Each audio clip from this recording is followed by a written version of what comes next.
Many of them thought that they could keep all the securities of communism and overlay it with capitalist consumerism. They thought that if they were laid off from work, if their factory was privatized, the government was going to find them another job. You talk to Polish workers, they just assumed that everything they had was going to stay and they were going to get this other whole new thing. They didn't get it. Now they're getting it. Boy, are they getting it right up the kazoo.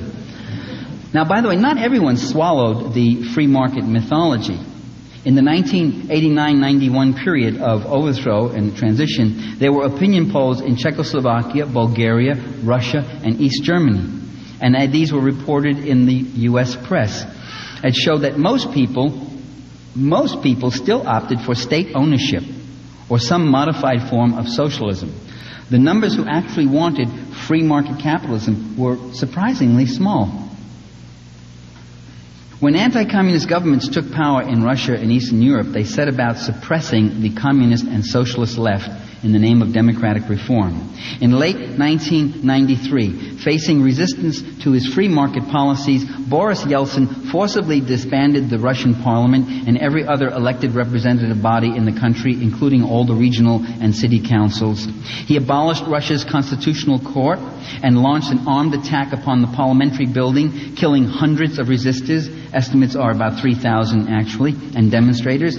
Thousands were rounded up and detained. Opposition leaders were jailed without trial. Hundreds of elected and appointed officials were placed under investigation. Some are still in jail. Yeltsin banned labor unions from all political activities. He suppressed dozens of publications and television shows. He exercised monopoly control over all broadcast media. He outlawed 15 political parties. He rewrote the Constitution, giving the executive nearly absolute power over legislation. For these crimes, he was treated as a defender of democracy and reform by U.S. leaders and the media. What they most liked about Yeltsin was, to quote the San Francisco Chronicle, quote, "He has never wavered in his support for privatization of state-owned industries." I think that really says it all. In the various Eastern European countries, Marxists were purged from all public employment. Communist Party assets acquired and paid for by party members were arbitrarily confiscated. The same in Germany, in Russia, in the Czech Republic. Václav Havel seized the properties of the Socialist Union of Youth.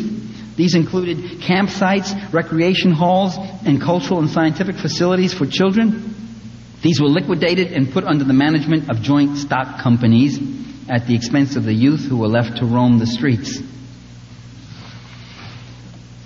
In Russia, Boris Yeltsin twice suspended the Communist Party newspaper Pravda. He eventually turned the party's 12-story building and its press over to a pro-Yeltsin government newspaper that became the full owner. Yeltsin's police have continued to attack political demonstrators in Moscow and other cities. 2 parliamentary deputies, one independent, the other a communist, who vigorously opposed the Yeltsin government, were assassinated. In 1994, journalist Dmitry Kolodov, who was probing corruption in high places, was assassinated. Reactionary, anti-Semitic, crypto-fascist parties and hate campaigns have surfaced in the former communist countries, along with the desecration of Jewish cemeteries and xenophobic attacks against foreigners of darker hue. Lech Wałęsa, quote, "A gang of Jews got hold of the trough and is bent on destroying us," unquote. Later on, Lech Wałęsa said he was misinterpreted. He did not mean all Jews, only the greedy ones.